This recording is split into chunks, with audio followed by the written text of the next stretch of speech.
하나님의 말씀 마태복음 24장 44절에는 다음과 같은 말씀이 있습니다. 이러므로 너희도 준비하고 있으라. 생각하지 않은 때에 인자가 오리라. 예수께서는 제자들이 물어왔었던 종말의 징조에 대한 모든 중요한 말씀들을 다 마치셨습니다. 바로 인간이 의지하고 있는 그 모든 것들이 무너지는 때가 진정한 종말이다. 그리고 절망에 빠진 인간들을 구원하시기 위해서 예수께서 오시는 때가 바로 종말이다라고요. 이제 그 대답을 해주신 뒤에 그렇다면 종말을 맞이해서 우리가 어떻게 오늘을 살아야 되는가에 대하여 예수께서는 4개의 비유를 주십니다. 신실한 청지기 비유, 열처녀 비유, 달란트 비유, 그리고 양떼와 그 염소떼로 나눈 그 비유. 이렇게 4가지 비유를 통해서 중요한 것은 예수께서 언제 오시냐가 아니라 지금 우리가 어떻게 살아가야 하는가이다를 설명해 주기 시작하시죠. 그런데 비유를 통해서 우리가 살아가는 법을 배우기 전에 예수께서는 먼저 한 가지 중요한 이야기를 해 주십니다. 그 말씀이 바로 오늘 우리가 함께 볼 말씀 앞에 있죠. 마태복음 24장 40절부터 44절에 보면 그때 2 사람이 밭에 있으며 한 사람은 데려가고 한 사람은 버려둠을 당할 것이요 2 여자가 맷돌질을 하고 있으며 한 사람은 데려가고 한 사람은 버려둠을 당할 것이라. 그러므로 깨어 있으라. 어느 날에 너희 주가 임할지를 너희가 알지 못하니라 라고 말씀하십니다. 그 뒤에 너희도 아는 바니 만일 집주인이 도둑이 어느 시각에 올 줄 알았더라면 깨어 있어 그 집을 뚫지 못하게 하였으리라. 이러므로 너희도 준비하고 있으라. 생각지 않은 때에 인자가 오리라 라고 말씀하시죠.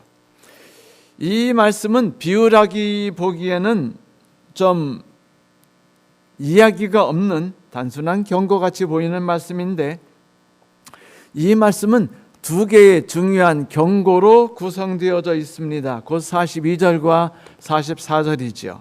42절은 그러므로 깨어 있으라. 어느 날에 너희 주가 오실지 알지 못함이라 라고 말씀하셨어요. 왜냐고요? 2명이 함께 하나님의 일을 한다 할지라도 그 중에 한 명은 버려짐을 당할 것이기 때문입니다. 44절에는 이러므로 너희가 예비하고 있으라. 생각지 않은 때에 인자가 오리라 라고 말씀하셨죠. 만일 집주인이 깨어있지 않다면 집 도둑이 들어오는 것을 결코 막을 수 없기 때문입니다. 우리가 잘 알고 있듯이 깨어 있어서 준비하는 것, 그것이 예수 그리스도의 재림을 준비하는 최고의 덕목입니다. 그래서 이 경고를 마치신 다음에 예수께서는 본격적으로 이제 비유를 말씀하기 시작하시는데 그 비유의 첫 번째 되는 비유가 충성스럽고 지혜로운 종의 이야기이죠. 마태복음 24장 45절부터 51절에 보면 다음과 같은 말씀이 있습니다. 충성되고 지혜로운 종이 되어 주인에게 그 집사람들을 맡아 때를 따라 양식을 나눠줄 자가 누구냐? 주인이 올 때 그 종이 이렇게 하는 것을 보면 그 종이 복이 있으리로다. 내가 진실로 너희에게 이르노니 주인이 그의 모든 소유를 그에게 맡기리라.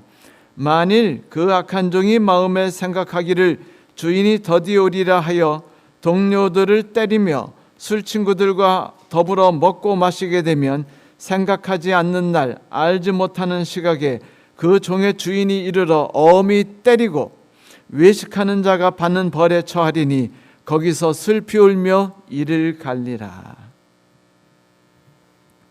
이 말씀의 시작은 이렇게 시작하죠. 충성스럽고 지혜로운 종이 되어 주인에게 집 사람들을 맡아 때를 따라 양식을 나눠줄 자가 누구냐? 이 성경 말씀에서는 우리를 다 누구로 보고 있나요? 하나님의 종으로 보고 있습니다. 하나님께서 우리에게 맡기신 귀중한 능력들, 귀중한 축복들은 거기에 따르는 의무가 있어요. 우리가 받은 모든 능력과 축복들은 주인이 계시지 않는 동안에 주인의 일을 대행하기 위해서 사용되어져야만 하는 그런 것들입니다. 그것이 바로 주인의 일이지요. 그런데 오늘 우리가 비유의 말씀을 가만히 살펴보면 종이 맡는 일이 뭐냐면 주인이 가지고 있던 양식을 때를 따라서 함께 일하고 그리고 함께 살아가고 있는 동료들에게 나눠주는 일이었어요. 여러분, 양식이 누구 것이죠? 주인의 것입니다. 하나님의 것을 하나님이 명하신 대로 필요한 동료들에게 나누어 준다. 이 말씀을 딱 들으면 무엇가 제일 먼저 우리의 머릿속에 생각나나요? 십계명입니다. 하나님을 의지하고 그분이 주시는 축복들을 이웃과 함께 즐기라는 것, 그것이 십계명의 중심이 아닙니까? 율법의 중심인 인과 의와 신이 아니었던가요? 그 축복은 우리가 쓸모 있다고 느끼도록 만들어주는, 도와주는 그런 축복입니다. 그 축복은 우리가 누구에겐가 도움이 되고 있음을 경험하게 해주는 축복입니다. 그 축복은 하나님과 이웃을 하나로 묶어서 서로의 마음이 서로의 마음으로 향하도록 돕는 거룩한 연계, 그 놀라운 직분을 내가 경험하게 해주는 축복입니다. 그래요. 하나님께서 당신의 종들에게 주신 귀중한 명령은 바로 집사람들, 다시 말해서 같은 종 집단들에게 적절한 양식을 공급하는 것이었죠. 우리가 일을 잘한다면 하나님께서 영광 중에 다시 오실 때 우리의 행위를 보고 아주 흡족해 하실 것입니다. 참고로 여기서 집사람들이라고 쓴 말은요, 혹은 가속이라고 말한 부분은 주인의 집 식구들을 말하는 것이 아니라 함께 된 종들의 집단이다라는 원어를 가지고 있습니다. 그래서 D.L. 무디 목사님은 인간은 얼마나 많은 종을 거느리고 있느냐에 따라서 측량되지 않고 얼마나 많은 일을 섬기느냐에 따라서 측량되어진다라는 말씀을 하셨어요. 하나님이 우리를 측량하시는 법이요, 하늘에 들어가느냐 하늘에 들어가지 않느냐를 측량하시는 방법이요, 그것은 우리가 얼마나 많은 재산을 가지고 있느냐가 아닙니다. 내가 얼마나 귀하고 멋진 옷을 입었는가가 아니죠. 다른 사람들이 나를 보고 얼마나 부러워할 것인가가 측량 도구가 아닙니다. 하나님께서 우리의 종의 역량을 측량하시는 방법은 우리가 얼마나 종들, 다른 종료, 우리의 동료들을 섬겼는가입니다. 나는 과연 하나님이 아주 귀중하게 생각하는 측량 도구에 따라서 나의 삶의 역량을 키우고 있습니까?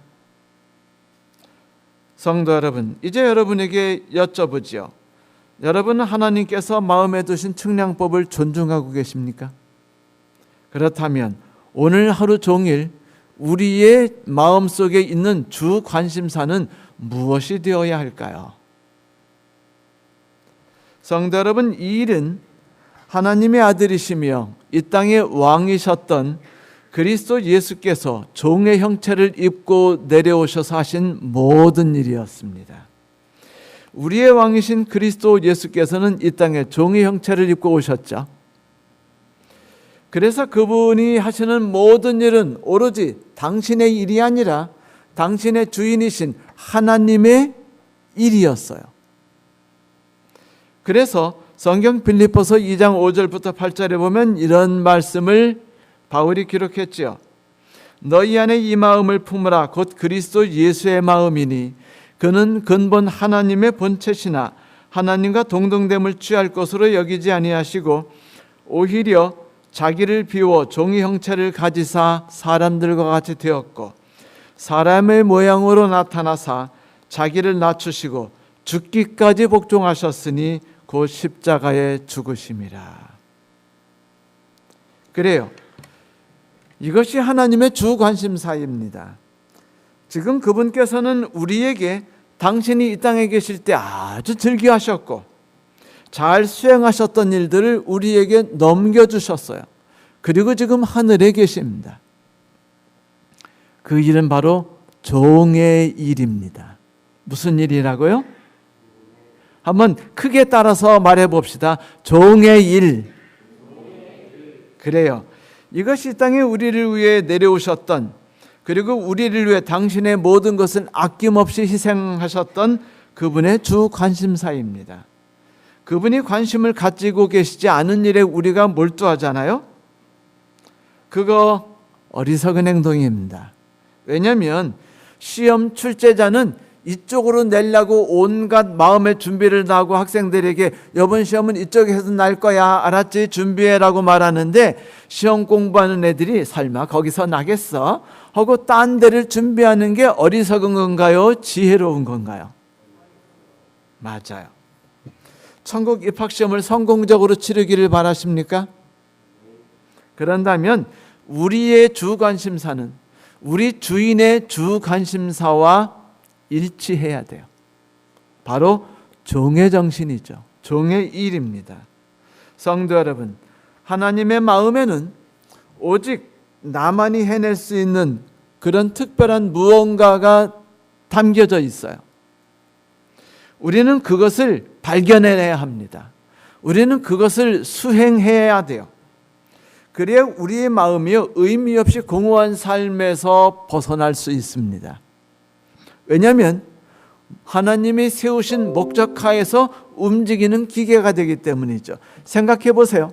만일 자동차를 가지고서 기름을 넣은 다음에 길을 달리는 쉥하고 멋지게 달리면서 사랑하는 아내와 아들을 태우고 달리는 이 자동차를 놓고서 집 앞에다가 아무것도 쓰지 않은 채 거기다가 화분을 올려놓고 물을 주는 물받침으로 쓴다면 자동차가 자기의 만들어진 본래 목적대로 살아가는 겁니까?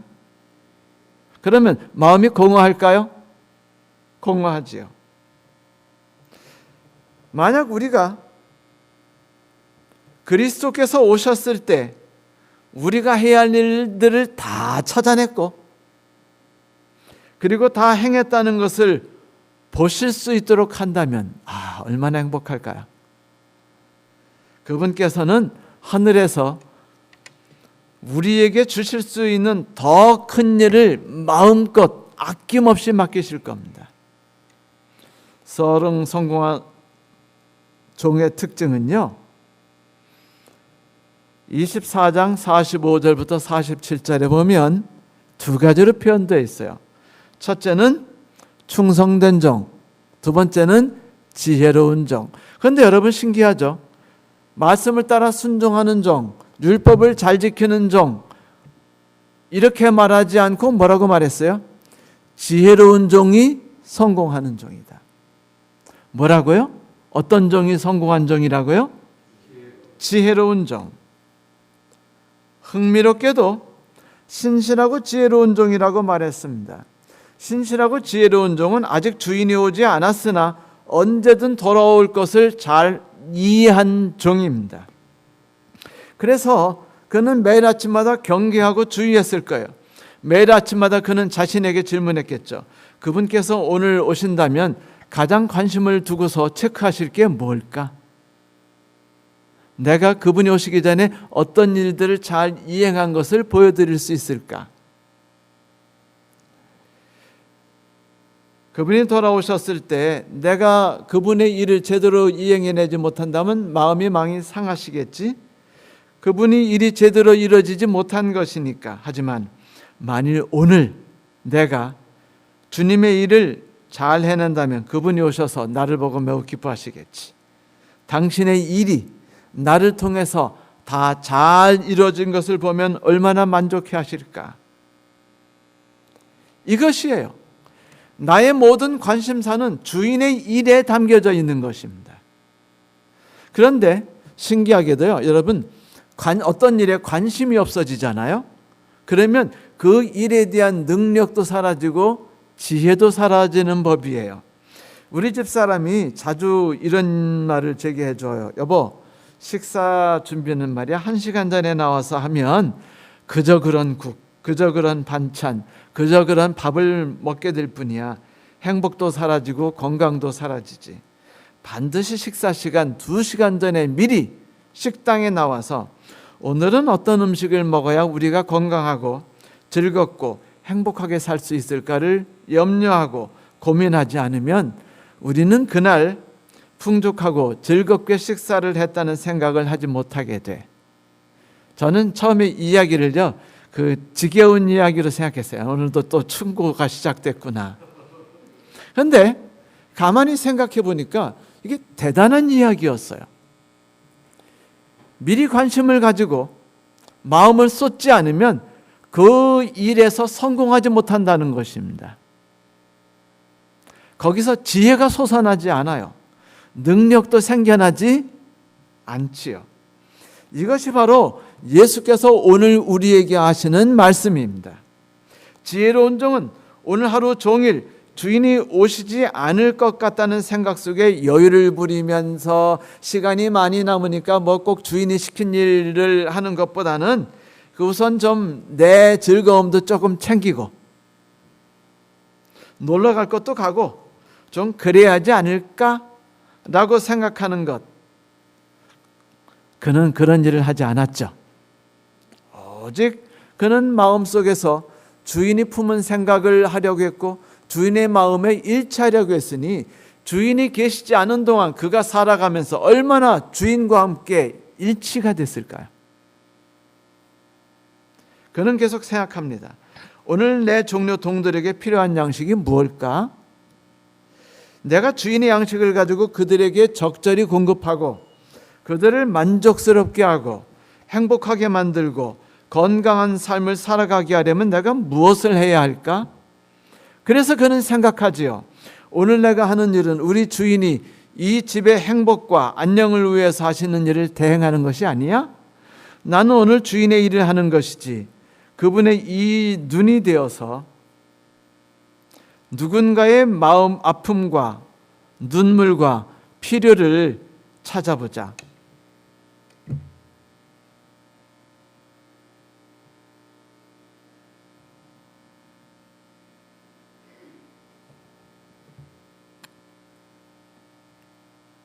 이제 노래를 하나 들려드리려고 합니다. 이 노래는 제가 지금 길고 약간은 지루하게 드렸던 말씀을 감동적으로 한마디로 그냥 다 표현해줘요. 한번 들어보시겠습니까?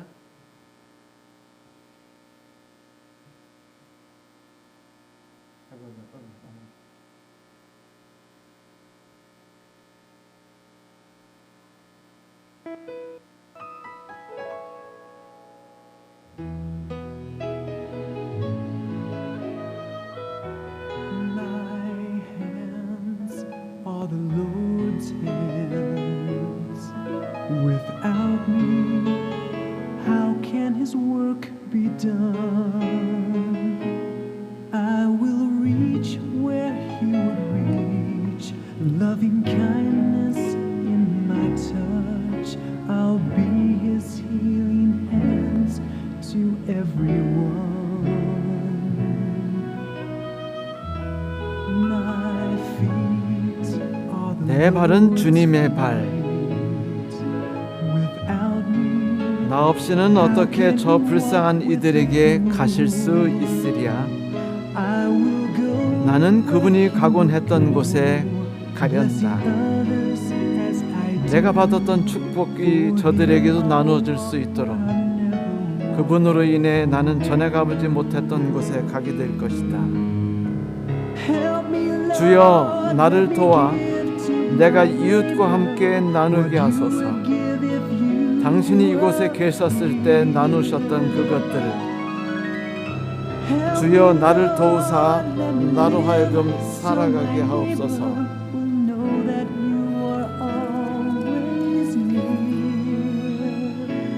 그래서 나 이웃들이 당신이 언제나 곁에 계심을 알게 하소서. is the Lord's 내 입은 주님의 입, without me. 나 없이는 누가 당신의 음성을 들을 수 있으랴. I will sing 나는 당신이 말씀하셨던 것처럼 말하리라. speaking love and 매일 사랑과 삶을 나누리라. whose will will 내 가까이 있는 모든 사람들이 들을 수 있도록.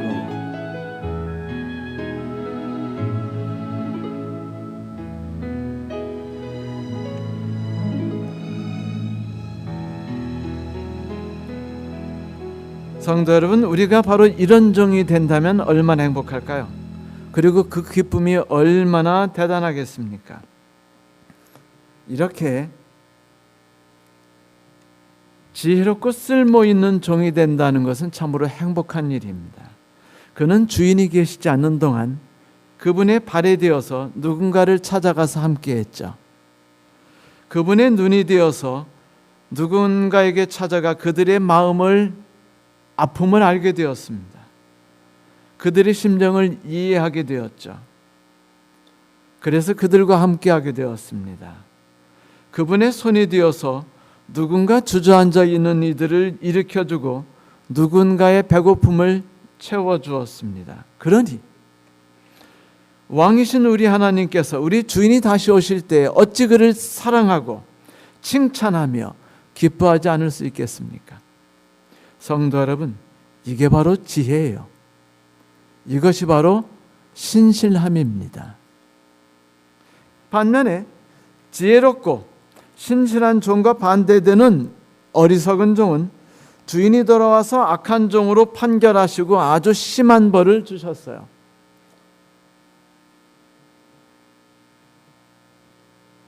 성경을 함께 보도록 할까요?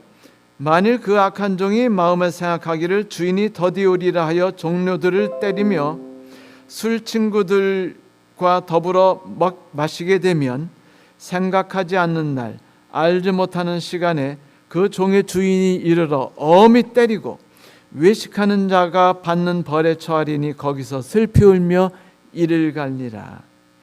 이 사람은 참으로 지혜가 없어 보여요. 그저 주인이 늦게 온다고 생각했던 단 하나의 이유 때문에 그는 주인에 대한 신실함을 잃어버렸습니다. 주인이 즐거워하는 것이 무엇인지를 다 까먹게 되었죠. 주인의 일을 대신하는 기쁨과 영광을 맛보는 경험을 잃어버렸습니다.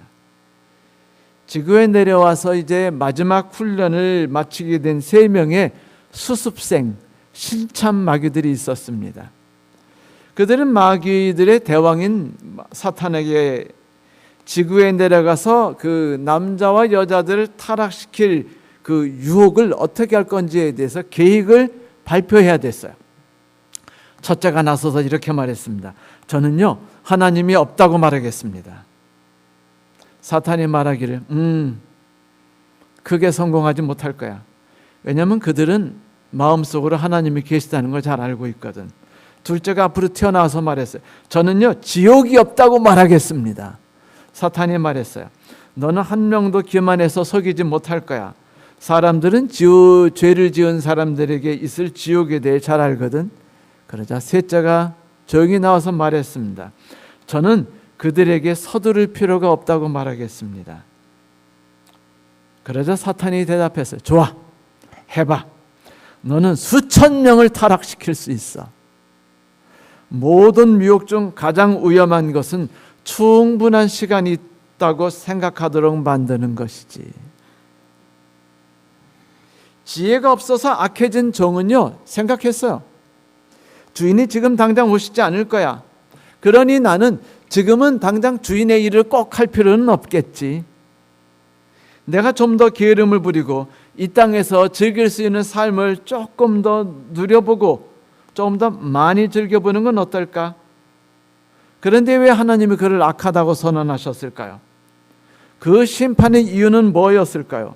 그것은 바로 그 종이 누군가를 때리고 누군가를 괴롭혔고 먹고 마셨기 때문이가 아니에요. 그것은 바로 그가 주인이 늦게 올 것이라고 생각했기 때문이었습니다.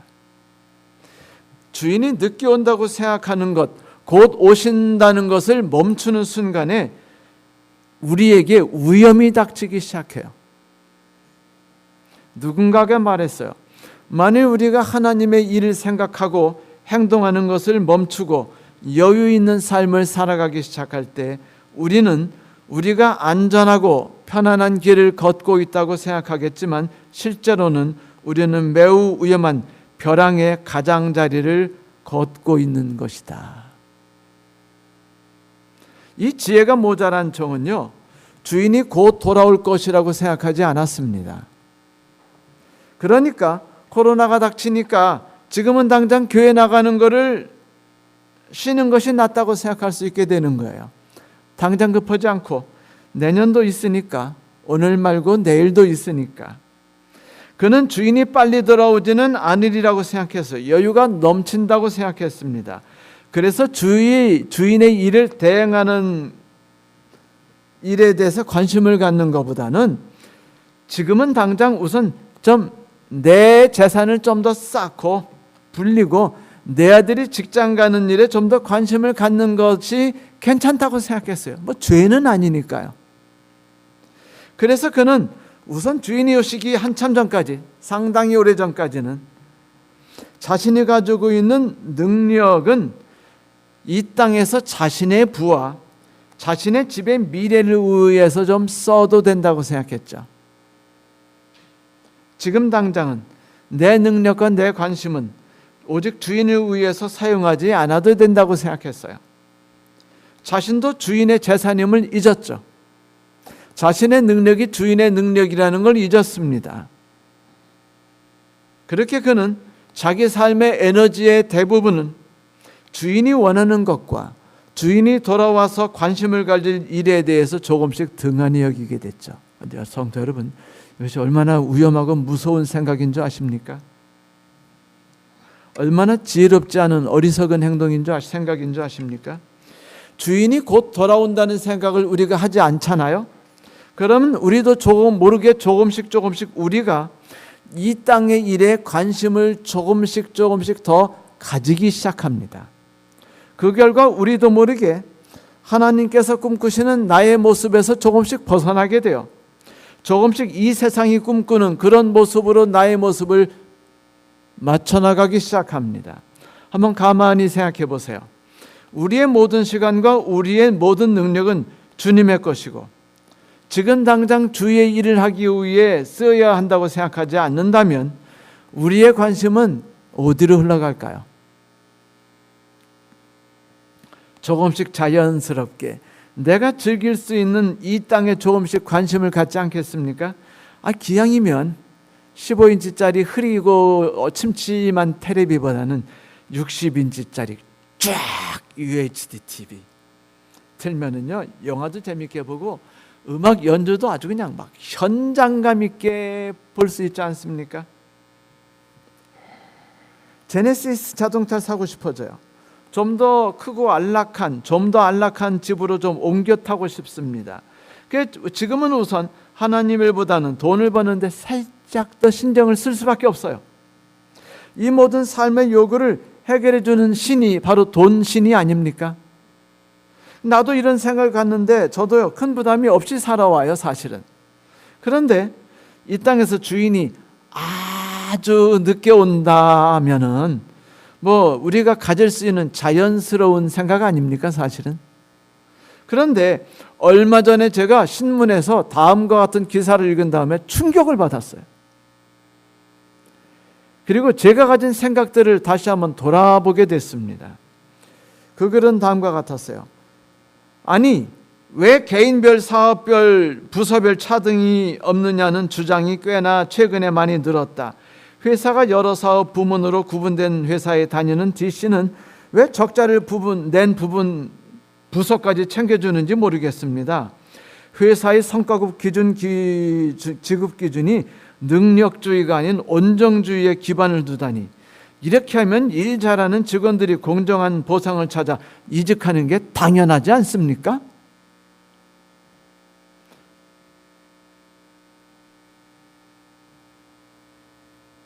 그렇다면 실적이 미진했던 사업부에 근무하는 회사원들은 제로 성과급을 받아들일까? 여러 사업 부분으로 이루어진 곳에 다니는 이 씨는 회사가 적지 않은 영업이익을 냈음에도 본업시 없이 한 해를 시작하고 있다. 그가 소속된 부서만 빈손이었기 때문이다. 영업이익 규모가 회사가 설정한 목표치에 다다르지 못했기 때문이다. 이 씨는 말하기를 고성과 부서에 저성과자가 저성과 부서에 고성과자보다 더 많은 연봉을 받는 게 과연 공정한 일입니까? 라고 반문했다. 매경뉴스, 매경신문 2022년 2월 9일자 뉴스입니다. 여러분, 이 기사를 보면서 사람들이 공정하고 정당한 것이 무엇이냐고 이야기할 때 그 마음 기저에 흐르는 것이 무엇인지 느껴지십니까? 이기심이에요. 나만 있으면 되는 겁니다. 내가 불쌍한 너를 왜 챙기냐는 거예요. 우리는 존재하지 않아요. 이게 지금 21세기에 사는 우리들의 현 모습이 되어가고 있어요. 지금 이렇게 생각하는 사람들이 직장인들의 대부분이래요. 함께 아파하고 함께 돕는 이런 일들은 이제 우리 사회에서 사라졌습니다. 왜 그랬을까요? 예수의 재림이 없다고 생각하거나 먼 미래에 있다고 생각하기 때문입니다. 심판도 없다고 생각하기 때문이죠. 원하진 않지만 이 사회는 지금 사랑과 함께라는 생각에서 벗어나서 멀리 떠나 극도의 개인주의, 이기주의라는 그런 폭발의 절벽을 향해 빠르게 떨어져 내려가고 있어요. 우리의 관심은 하나님께서 재림하실 때 이끌어 오실 천국이 아니라 지금 살아가고 있는 이 땅에서 천국 생활을 즐기는 것으로 바뀌고 있습니다. 우리 성도들도 오직 내가 조금 더 돈을 버는 게 더 중요하고 내 집이 좀 더 안정된 것으로 바뀌어가는 게 낫다고 생각하죠. 그래서 그런지 21세기에 모든 유튜브에는요 한 가지 중요한 모토가 떠올랐어요. 그게 뭔지 아세요? 가장 훌륭한 사람은 부자가 되는 사람이다. 그 생각입니다. 여러분, 타인의 불행이 나의 행복이란 말이 인간이 쓸 수 있는 말 같아요? 없는 말 같아요? 너의 불행은 나의 행복. 내가 만약 아내에게 당신의 불행은 나의 행복이야 라고 말한다면 그날로 이혼당할까요? 당하겠죠. 그런데 여러분, 그 투자를 통해서 성공하는 부자들이 갖고 있는 가장 건강하고 상식적인 기본적인 경제 이론이 뭔지 아세요? 너의 불행이 나의 행복입니다. 나는 집값이 내려가서 사람들이 울면서 집을 내놓을 때 그 집을 왕창창 사들여요.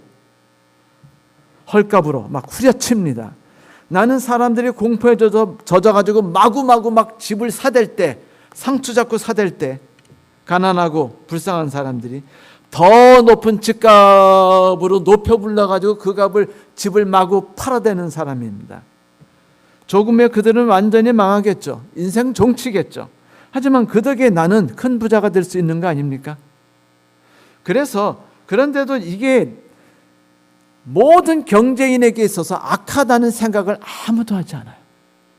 지금은 이것이 가장 정상적인 생각이라고 하는 것으로 세상이 바뀌어버렸습니다. 우습지 않습니까? 그들은 망할지 모르지만 그 덕에 내가 부자가 되는 거예요. 세상이 어려워지면 그때 투자하고 세상이 잘 되면 그때 투자한 걸 모두 현금화시켜라. 얼마나 지혜로운 방법입니까? 하지만 가만히 생각해 보면 이 이론을 모든 전문가들이 숭앙하고 칭찬하고 가장 위대하고 멋진 경제적 이론이라고 부르짖지만 가장 현명한 경제 이론이지만 그것은 오로지 돈을 번다는 측면에서입니다. 그러나 인간이란 측면에서는 어떨까요? 하나님이 만드신 천국에서의 입장에서는 어떨까요?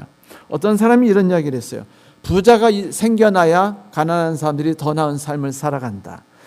지구 역사 6,000년 동안 부자들이 늘어나면 가난한 사람들은 더 가난해져 왔습니다. 그 법칙이 바뀐 적이 없었어요. 이게 진실입니다. 가난한 나라 사람들은요, 부자들이 더 부자예요. 그래서 가난한 사람들은 더 가난해집니다. 함께 살아가는 세상을 꿈꾼 것은 유대인이었어요. 이스라엘이었습니다. 부자들이 자기 재산들을 가난한 사람들과 자꾸 나누도록 해서 내가 가지고 있는 부는 내 삶을 여유 있고 풍족하게 쓰도록 함이 아니라 내 주변에 사는 어렵고 힘들게 사는 사람들, 지치고 곤란하게 사는 사람들을 돕기 위해 하나님이 내게 주신 재산이다 라고 생각하게 만든 나라가 이스라엘이었습니다. 지금 그런 이론은요, 미친 이론이죠. 이 세상 사람들에게. 왜냐하면 그건 바보 같기 때문입니다. 돈을 못 벌죠. 그런데 이 교훈이 말해주는 게 뭐죠? 바로 이거예요. 네가 죽어야 내가 산다. 한편으로는 우리의 입을 쓰게 만들죠.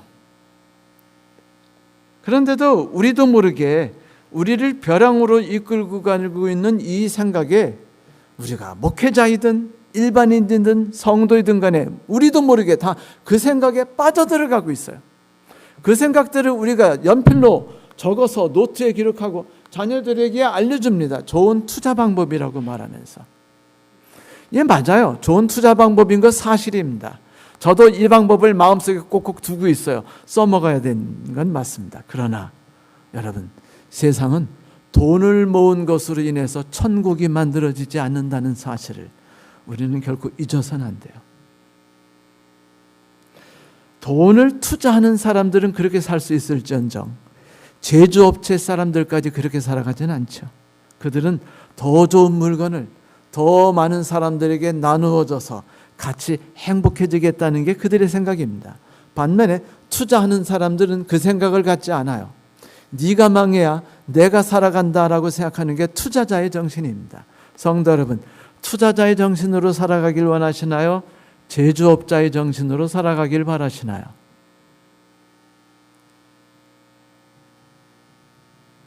사랑하는 성도 여러분, 이렇게 우리도 모르게 이 세상은 우리를 벼랑으로 이끌어가고 있어요. 그래서 경계심을 갖지 않으면 나도 모르게 그 생각에 빠져서 살아가고 있는 걸 어느 날 아침에 일어나면 불현듯 느끼게 되는 것이 우리의 삶의 현주소입니다. 우리도 모르게 이 세상이 주고 있는 복음의 파도에 휩쓸려 버리죠. 사랑하는 성도 여러분, 그래서 예수께서 우리에게 깨어 있어 경계하라고 그토록 경계하셨던 겁니다. 그렇지 않으면 우리도 모르게 넘어질 테니까요. 지혜를 잃어버릴 테니까요. 이제 곧 하나님 앞에서 우리 모두가 행동한 모든 것을 회개해야 될 때가 올 것입니다. 그리스도께서 다시 오심이 우리에게 저주가 되지 않기를 소망해요. 여기서 심히 때리고, 주인이 심히 때리고 라고 말했던 그 원어는요, 디코토메오라는 단어인데 이게 뭔지 아세요? 몸을 반으로 쪼개버리다라는 소리입니다. 생각만 해도 무섭죠. 하나님이 하늘에 계셔요. 그리고 우리가 하늘에 올라갑니다. 하나님 딱 보셔요. 너 이 땅에 살면서 내가 준 재산과 내가 준 능력 가지고 동료 이웃과 함께 나누려고 하지 않고, 그들의 행복을 찾아다니지 않고, 그들에게 관심을 갖지 않고, 그들을 위해서 기도하지 않고 너 자신의 삶과 행복을 위해 살았구나. 좋아, 너를 위해 준비해서 특별히라고 말하면서 아주 날이 시퍼렇게 쓴 칼을 가지고 와가지고 빤듯이서 빡! 그래가지고 날카롭게 우리 몸을 반으로 조각낸다고 예수께서 말씀하신 거예요. 끔찍한 얘기죠. 실제 일어날 이야기는 아니지만, 그러나 예수께서 이 단어를 왜 쓰셨는가는 우리가 곰곰이 생각해 봐야 돼요. 얼마나 무섭고 떨리는 상징입니까? 성도 여러분, 우리는 경계하고 또 경계해야 돼요. 그래서 지혜로운 종처럼 살아야 됩니다. 성도 여러분, 흘러떠내려가는 우리를 발견하고 소스라치게 놀라야 합니다. 그래서 주인의 뜻에 합당하게 사는 자로서 돌아서야 돼요. 어리석은 자가 아니고 지혜로운 자로 돌아서야 됩니다. 먹고 마시는 일상일에 너무 관심을 쏟지 않고 좀 더 많은 관심을 하나님의 일과 우리 동료 이웃 성도들과 그리고 아직 하나님을 알지 못하는 이들에게 관심을 쓰는 시간들을 좀 더 내야 돼요. 이게 지혜로운 종입니다.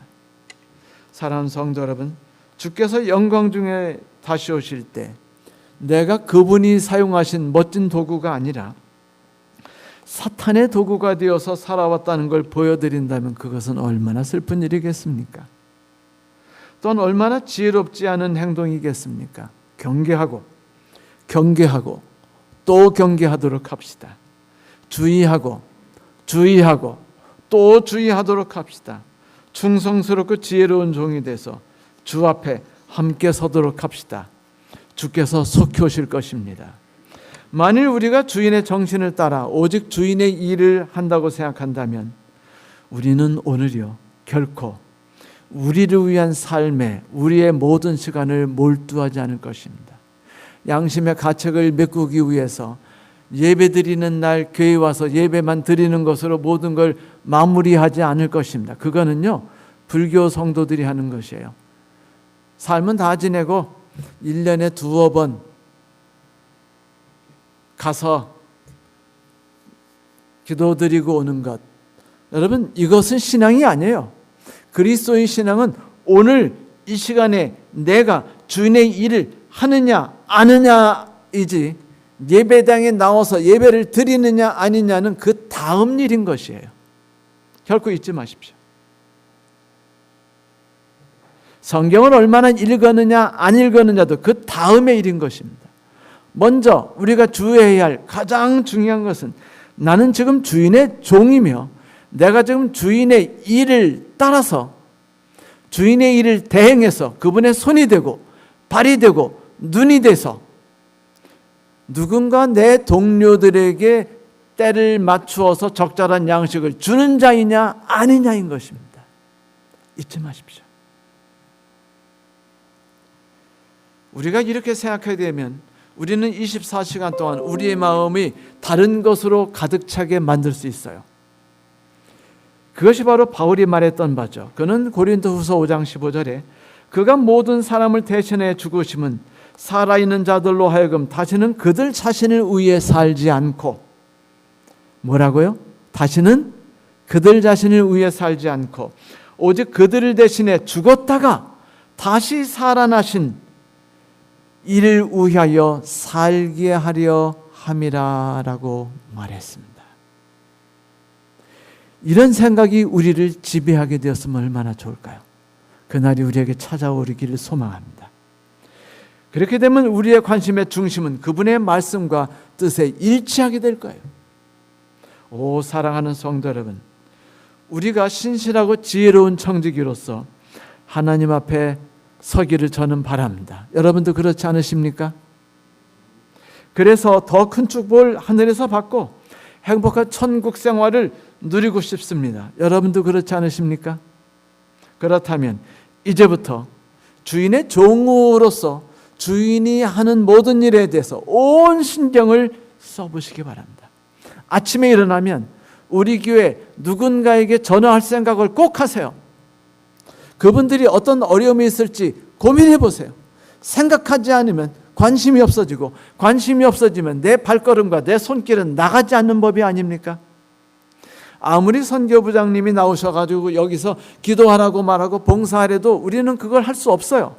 만일 우리가 아침에 일어나서 나는 주인의 종이고 지금 내가 주인의 일을 대행해서 해야겠다. 오늘 내가 일을 하기 위해서 어떻게 해야 될까를 생각하지 않는다면 말이죠. 관심을 두십시오. 생각하세요. 그들이 뭐가 필요한가? 그들에게 때에 따라서 맞는 양식이 무엇인가를 생각하십시오. 그렇게 하루를 채워보세요. 그 다음에 다른 일들을 하십시오. 돈을 버는 일도 그러나 돈을 많이 버시거든 누군가를 돕는 일에 쓰겠다는 생각을 노트에다가 쓰시고 내 손바닥에 기록하시기 바랍니다. 그것이 우리의 영혼을 상하지 않게 하도록 말이죠. 하나님 앞에서 부끄러움이 없는 자로 그분이 주시는 풍성한 보상을 받게 되시는 저와 여러분이 되시기를 간절히 바랍니다. 오늘 말씀을 마치겠습니다.